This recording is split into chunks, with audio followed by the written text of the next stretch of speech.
Hi everyone, this is Shifa Bloom and this is the What is God podcast. And today I'm here with Yoel Tordjman. You can pronounce it. Shalom, Yoel Tordjman. Yoel Tordjman.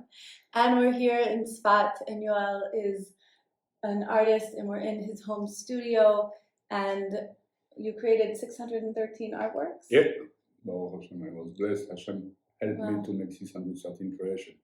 That's very cool. It's very cool. And so Yoel came highly recommended from Eliyahu Pereira, who we had our interview with yesterday. And he said, you have to come and see Yoel and ask your questions to Yoel. And so I feel really grateful that you've made time. I know you're really busy. So thank you for coming and asking questions. Thank you for having. He has assured me that I'll leave here with more questions. So I look forward to it. And the premise of this podcast is really, it's one question that's broken into three questions. Okay. So it's what and where is God, and what does it have to do with me? Okay, so it's two questions. Yeah, it's kind of three questions. What is God? Where is God? What does it have to do with me? Okay. It is the famous joke when the three religion master was meeting and asking the question exactly, where is God? To answer, it's in heaven. And the second one say, it's in the holy place. And the Jew answer a simple question, it's inside you. Okay, that's easy, that's simple. Thank you very much. It's so simple, it's like, so it's no more question about, yes? Right. So, because we are in an art place and we are talking about art, it is the famous story about the guy that was going for the first time in a very big, important museum in New York. And it was a master exhibition at each floor. So from the entrance, he get very impressed by the curators that select the art piece. Each art piece was something amazing. And from the 14th century, 16th century, and each piece was really something amazing. Okay. And of course, like you know, when you go to the museum, you have in the bottom, on the top, on the side of each painting, the name of the painter, the year that he created the painting, and the techniques that he was used, if it's oil or acrylic. So he go one piece by other one, and he was really impressed how it can be so many beautiful art pieces. Yeah. So you go to the second floor, and the second floor is just a wow. The first floor was impressive, but the second one was outstanding. Wow. And each piece was, so he wrote the name of each painter, what is the time, what was the year he created. Then he come to the last floor, the third one. And the third one was completely empty, big space, only one big art piece. And then he stopped to breathe because he never saw such type of art piece in his life. It was in this art piece, it was include all the other art pieces that he saw in the other floors. So he go close to the piece to see who can be a such artist, because he's like include everything that other artists made during centuries in one art piece. And he looked for the name of the art piece and he didn't find the sign. So he said, maybe it's for the sign with the name, the year. No, nothing. So he go back to the entrance. And he asked the secretary, the curator, can we tell you, your exhibition is amazing. Each floor is outstanding. But the last one has stopped breathing because no one can make such art piece. What is the name of the artist? What is the year of the artist? And what is the technique of the artist? So the guy answered, it's no one. What is no one? Who made it?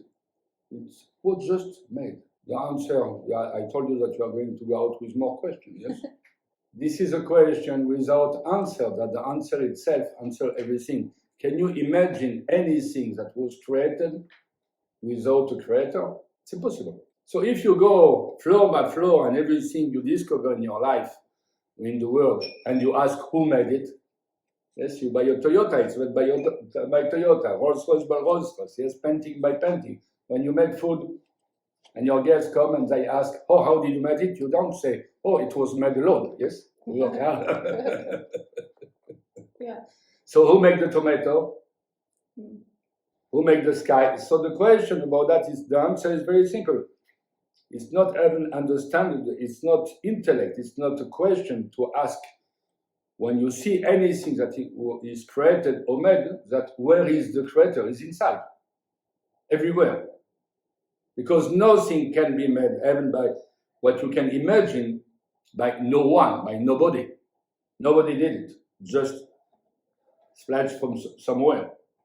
So everything, every breath, every part, every molecule that is inside you, that is outside in wood, in stone, in air, in water, in so need a creator to make it. Yes, this is the answer. So every part of you, you have 613 parts that work 24/7 during long time. Yes. Yeah. And except having some food or some water, this amazing 613 coordination of every part of your finger, of your eyes, of your ear, of when you eat, when you drink, when you sleep. It needs someone that makes this working. You can't imagine taking your car and not putting gas inside and driving. But you don't see the gas, yes, when you drive your car. So this is a few questions of your life to ask Hashem. I want to see you everywhere. So this is not a question about him, it's a question about us. How much do you want to see him in your life? Yeah. You want to see, to put it in heaven, you will stay there. Yeah. Can you tell me, since I'm here, a little bit of your art and how God is in the art? I mean, you gave us a story about art and about God and about the Creator, and we're sitting here with your inside of your studio, so I have to ask a little bit of the connection there. So the Zohar gives the answer of this question. What is the world? It's an art piece of God. This is the world. This is the universe. The entire universe is an art piece of God. So art is not some design activity or decorative activity. From the beginning of the creation of the world, the Zohar says Hashem take the Torah as an inspiration and create the universe. So the stars, the moon, the sun, the flower, the butterfly, the ground, the sea, everything is art piece of God. Right. And we are art. Of course, because we are the central point of the creation. Very cool. So from this point, after that, few 1,000 years later, Hashem said, okay, I want to give you a place to give the expression of human art to be connected with my art. And it's what we call the Mishkan, tabernacle. The tabernacle include all type of art that existing in the world from this time until today. Yes, all type. From broderick, from colors, from fabrics, from wood, from stone, from everything. And what was the tabernacle? The connection with God through the art activity of each person, from the woman, from the man, from the children. So it was needed an inspiring vision, but it's the most important section in the entire Torah is instruction about how to create the first museum in the world. Like an art installation. It's the most impressive. No art exhibition installation was so great like that one, and it was 3,000 years ago. And it was include everything that today you find in art, in any art craft. My father, published the book of the Mishkan. It's 1,000 pages of the Rav Lugassi. All type of art that was in the Mishkan. Everything that you can imagine today. If you go to San Francisco to the big art fair, maybe you will find 10 or 15 type of different art. Yes, in the Mishkan, it includes every type of art. For receiving, in fact, the presence of God inside this space, and it was mobile. It's like it was a big tent, yes? Wow. Very cool. So it was the first mobile museum in the world. From this time, we understand that Hashem show, you can see Hashem in a piece of wood, in a red color, in a green color, in gold, in silver, in everything you want. And you have to create to be connected with the particle of light that is inside everything of light you have. Okay, and then so that'll lead me to, I guess, the third part of the question, which you've touched on, but just to speak even a little more into how can I and people listening connect how can we connect to God, and particularly in this way, like people who feel connected through art, how can we connect more to God in our daily life, particularly through art? When you cut the tomatoes for making the salad of Shabbat, you are directly connected to God. Because who gives the colors, the form, the shape, the taste of this tomato? Well, today with the advanced agriculture, we change the size and the color, yes? But if I ask you, can you now from nothing, of your table, create a tomato? You can't. You can go to shop tomatoes. Yeah. Then how you become a partner to see God inside everything you do? It's about what you do with these tomatoes. So the Zohar say, your neshama come to this world to enjoy, to elevate all particle of materiality and light inside the food that you are preparing for Shabbat. So for example, my wife is a better artist than I am, yes? Because I am using only acrylic and brush on canvas. She makes tomato, 20 sort of salads, and she prepare food for the 50 or 100 guests that will come for Suda Shlishit and for the children. Why? Because at this moment, what we do, we dive inside the materiality, the physical part, but we are looking for what? For the light that God put inside. So your activity, you become a real artist in everything you do at this moment, when you do for a good purpose, of course, yes. And for a spiritual activity, at this moment, you will feel, because when you take a pill of vitamin or mineral, yes, what is, I have to give you the essence of what is included in a fruit or vegetable, yes. This pill, in fact, includes just the particle of energy that is inside this fruit of this vegetable. Now, inside this have to give you energy. This energy is not something that you can see or catch. This makes you alive. If you need vitamin C, yes, you can have a good orange, which is very good, or just of orange, or having a pill. But inside all them, what it is, the light that makes you alive. Life force energy. Yeah, because the only real energy is light, nothing else. Yes, we call that in the physical world. We call that a photon, P-H-O-T-O-N. Photon. This is inside the atom. The atom is a very big piece. Yes, the photon is 1 milliard times small. And what are particles of light? This is the light. This is the energy. And this is what makes you alive, what makes every fruit, table, stone that is inside, yes? Even the scientific start to call that the God particle.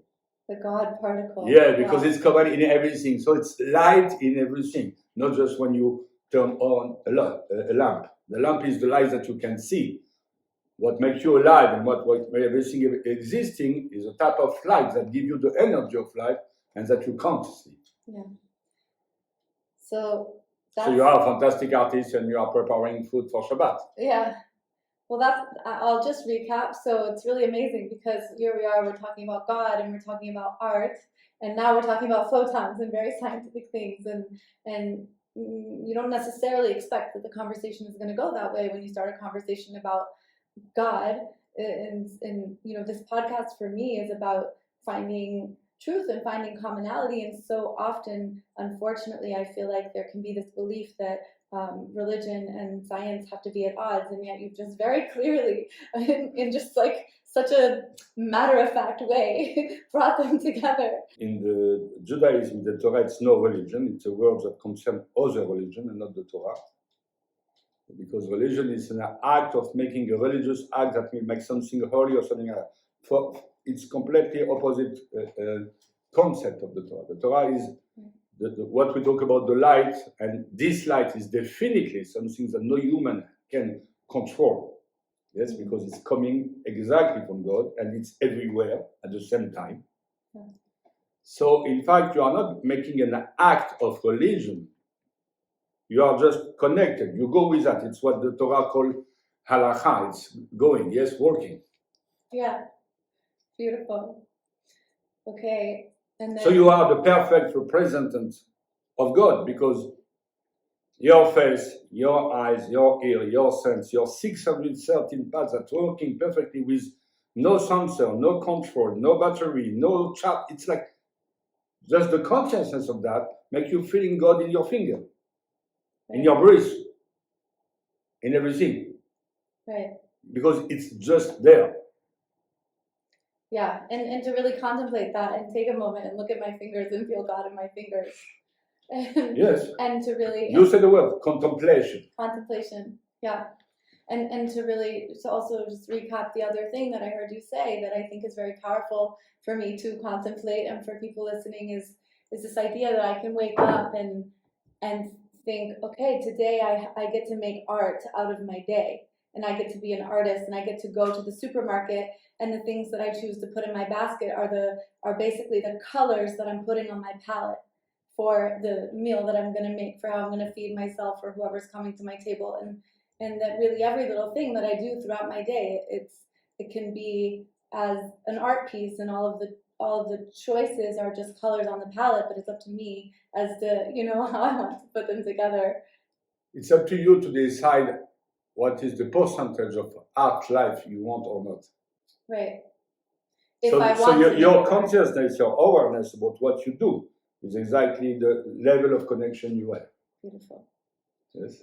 Thank you. So I told you are going to go out with many questions now, because you are going to ask of everything in your life, everything you do. How can I make it art? Yes. Yeah.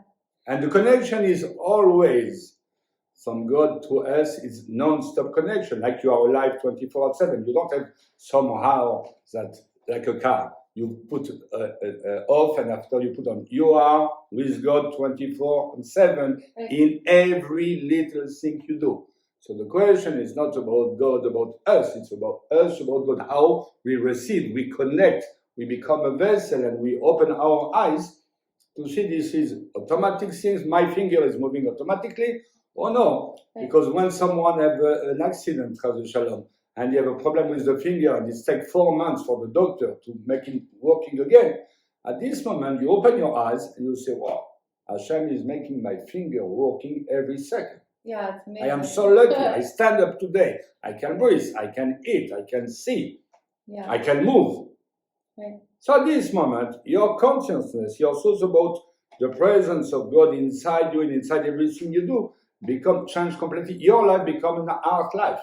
Yeah. You don't have just to visit a studio of an artist to enjoy art. Your entire environment, your home, your friends, your family, and yourself become an art of life. It is many articles, things that people was trying to describe what's like experience in front of my art.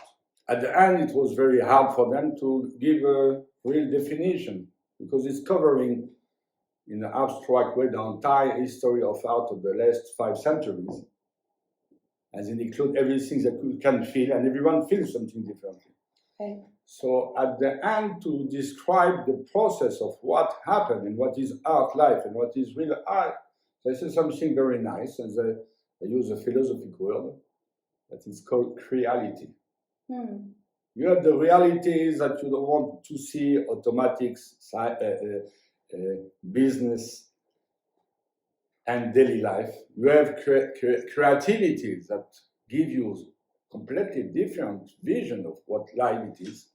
And people are dealing with these two poles, like they are fighting each other. So at the end, I said, no, we can make a very nice peace between them, and you are going to make your life a Creality. Creality. That's cool. I like that word. Thank you.